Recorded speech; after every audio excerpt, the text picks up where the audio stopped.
Hello and welcome to Monday Mail-In Magazines. As you can see, we got some stuff in the mail, some stash ads.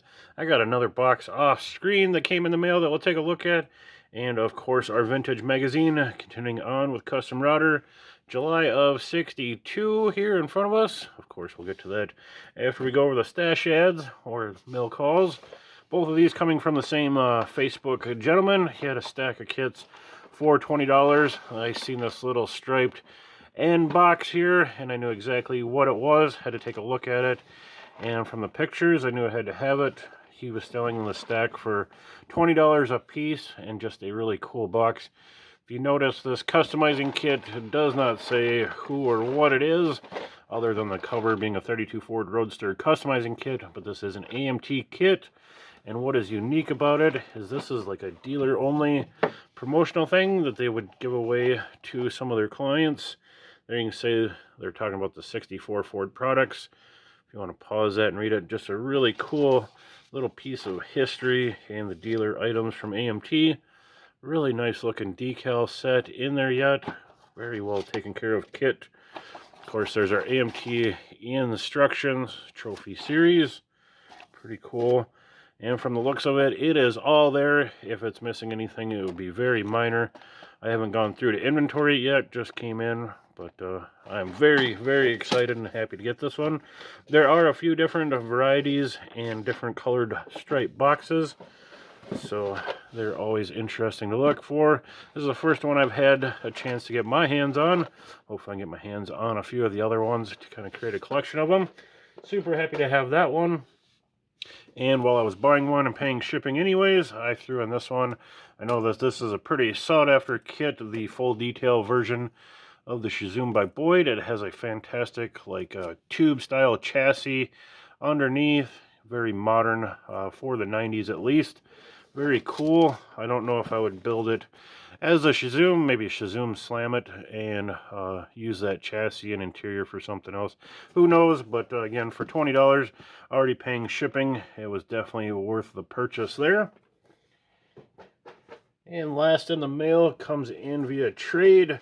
Gentleman posted a big pile of parts that he was willing to trade and just wanted a nice, interesting, complete kit. I threw up an assortment of kits I was willing to trade. He picked out one. We made a deal, and he sent in the trade. Big box of stuff here.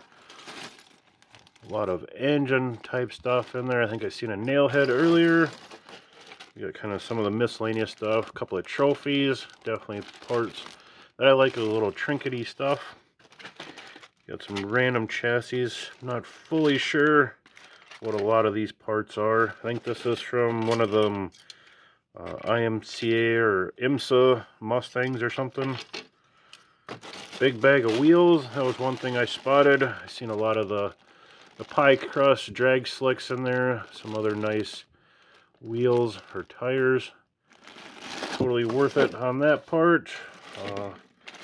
Some maybe grills, other custom parts I could maybe snag out of there. Those 57 Chevy seats and some other things.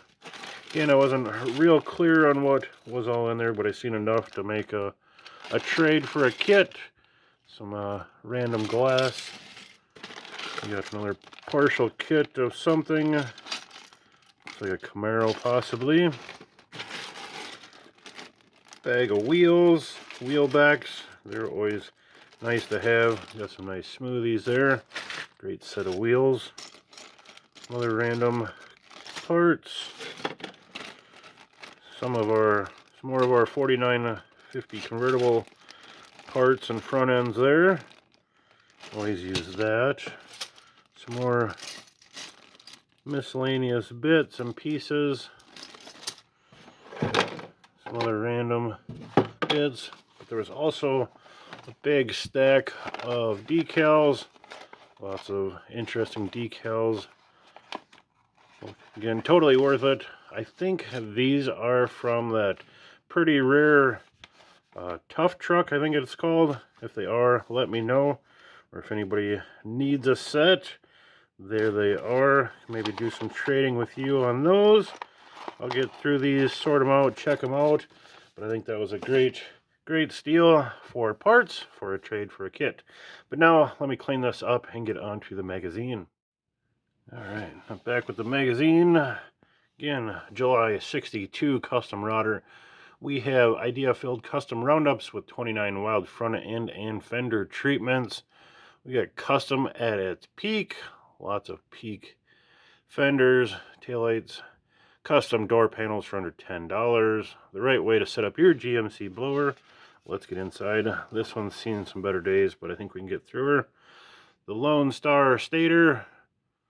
Pretty nice looking Ford custom there. Hopefully we can get through this one. Put 390 cubic inch caddy in your 60 to 62 Chevy. Pretty neat.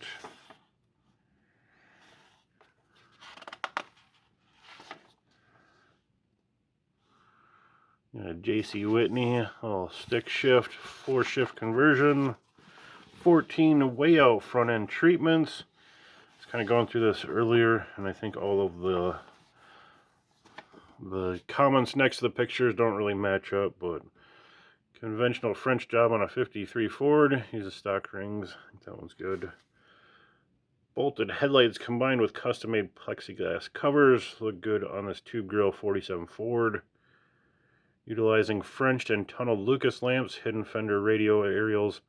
This 57 Ford looks good. You can see that little antenna poking out there. Louvered hood, pinstripe nose, custom grill make this 57 Ford a neat and clean custom.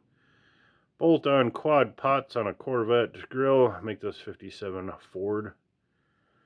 You don't see many of those bolt-on quads anymore. This 50 Plymouth Ragtop has 59 Chevy canted dual quads in a new grill. Don't know if that's the right explanation there.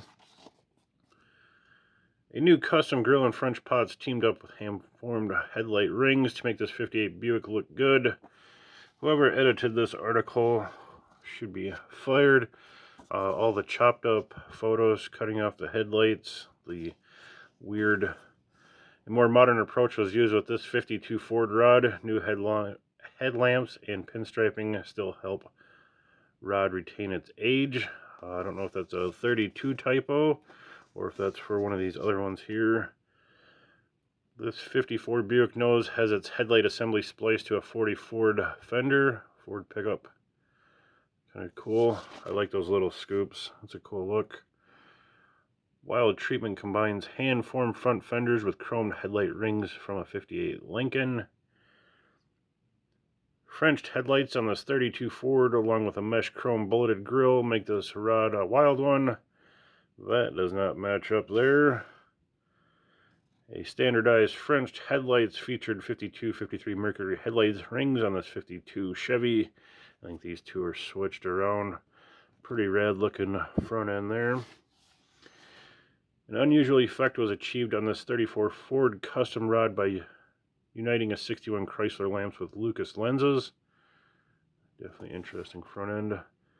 The nose, front fenders, and headlight assemblies were adapted from a 55 Chevy to shape of this 50 Chevy. Of course, you can't see the headlight treatments.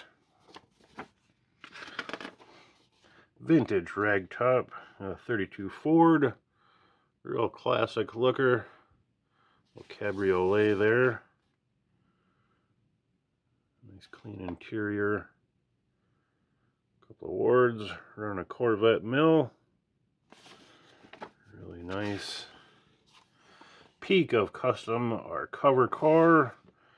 Again, bright red. Nice profile shot for you there. Tunneled 59 Caddy taillights have cream pinstripe peaks overhead. Those are a little excessive for my taste, but the way things were going then. An Edsel bumper is below a tubular grill and pinstripe covers hood. Again, a little big on the peaks for my taste. Rear pan was rolled and all seams filled. Rear was decked and striped. Unusual peaks overhang 56 Ford headlights on nosed front. Radio aerial was Frenched into the right rear fender. Set up your GMC blower the right way. A little how-to for doing some forced induction. Thinking man's nemesis. This 51 Anglia turns 138 miles an hour, 11 seconds. Really cool looking rig. Almost stock appearing. Miller's crankshafts, courtesy car number 2. How cool is that? That'd be a fun little courtesy car, huh? It's got a stroked 57 Chevy mill and a 471 blower. Tucked neatly all under the hood. Very cool setup. I dig it. Back end gives away some of that sleeper status, those big slicks, but painted a bright orange. Anglia runs on M&H slicks covering homemade rims. Functional cockpit contains a homemade dash with Stewart Warner gauges and safety belts.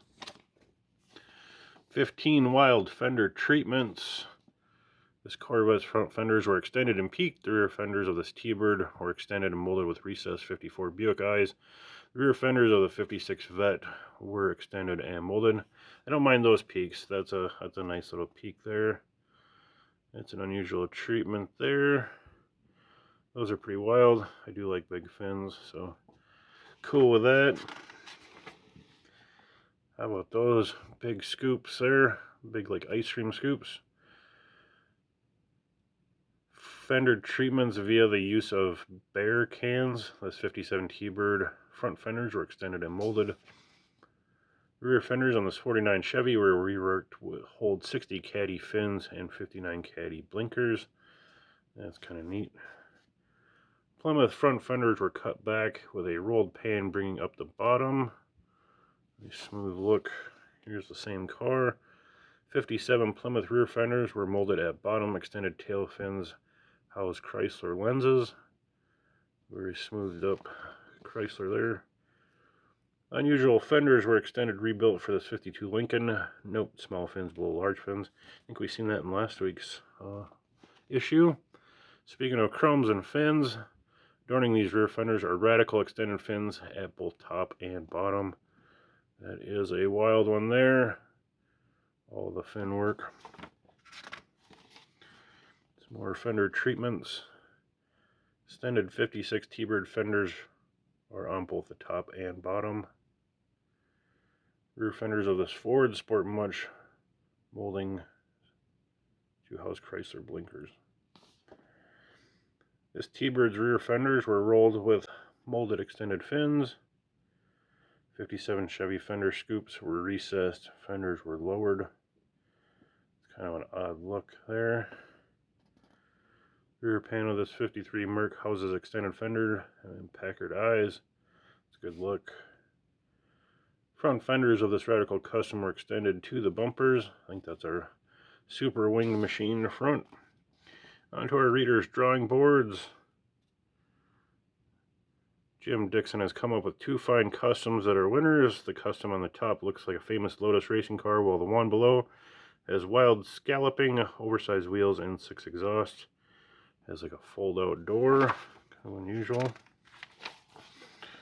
Speaking of unusual, Corvair van was aptly named the corner drugstore by its originator.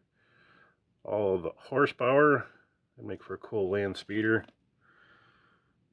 Conservative but neat, this chopped and raked 32 Ford was drawn. Note the scavenger pipes and cutouts. How would you like to ride around in this wild one? 22 T-body. A little Dragstar floor shift conversion. Make it into an H pattern. La Parisine, a futuristic custom, was drawn. Royal Canadian Air Force, it was the ultimate of performance. It's a neat rod. How about a wagon with a Corvette powered mill? Pretty wild. Good looking Merc here. 50 Merc, Lincoln headlights, bar grill, rectangular parking lights. Even has the antennas coming out above the headlights. Cool looking Merc. B Roadster Bomb. Little B Roadster pickup. Pretty cool. Rod was made from both a 32 Ford chassis and a 29 Ford Roadster. Its color is orange. Old mill was reworked. Granite rings, forged true pistons. Transverse springs, supplies front suspension with 40 Ford brakes. Bruce slicks in the rear and Firestone tires up front supply extra bite. And a quick change out back. Reupholstered door panels for under $10. I think we did, what, visors last week?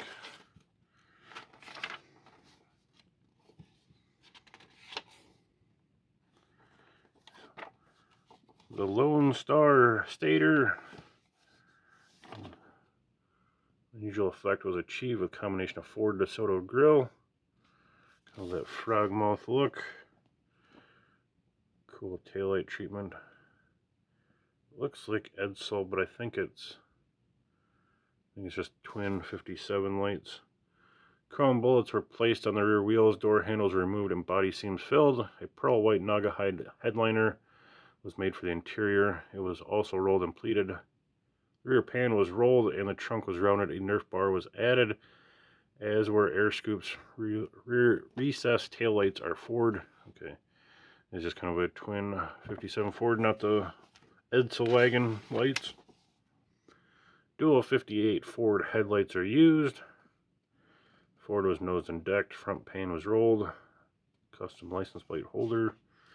There's a shot of our interior. White pearl white Naugahyde. And upholstered trunk, red carpet. Pretty cool. Muscular Matador. John Fetty's rail is worth more than $5,000 as is. 57 Chrysler mill, 454 cubes. Puts out an estimated 600 horse. Standing beside his bronze metallic rail. Shellless sheet aluminum, built-in roll bar. Ford axle uses a flat spring suspension and steel shaft direct to the clutch. Father and son custom. We got a 57 Chrysler Windsor. Completely redone by father and son team. Nicknamed the Polar Bear. Headlights have been extended 3 inches Frenched. Front was redone completely. Unique 3 opening grille. Below you see the extended fenders and French Cadillac bullet taillights. Trunk is button operated. Smooth as silk hard top. Got a 54 Merc. Do they make a kit of the 54 Merc? That'd be a nice one to have. Cool custom car. Front bumper on this lowered white enamel 54 Merc is 57 DeSoto. We got the 56 Packard taillights. Always a good choice. Interior upholstery is Naugahyde in Titan red and white. Grill shell is remolded and grill is handmade from tubing. Nice clean square mouth. Really cool. Would be a cool one to customize in model form.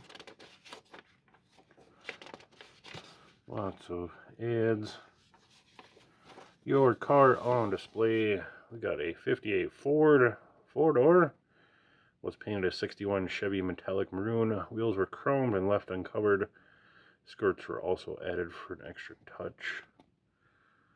Clean looking 4-door. And over here we got a customized half-ton pickup. Rear bed was made from wood, plywood, and covered with plastic cloth. Rails were made from flagpoles. Note the custom hubs in an unusual position of one of the 2 radio aerials. There's your flagpoles and aerial. Smooth wheel covers. Interesting Dodge pickup. And here we got a 51 Ford ragtop. Canted quads. 54 Chevy grill. 55 Pontiac bumper. It's like all the right parts, but it's like the grill is squeezing the front end or something. Very, very unique, I guess. Got 57 Pontiac mill. And there's the back end. New product reports. Getting that floor shift. Got a welding helmet operated by your mouth. And we got a body jack, push pull jack. There's a floor shift conversion. All the rage. Homespun Tudor. This metallic blue 54 Ford has spinner hubs front, stock hubs at the rear.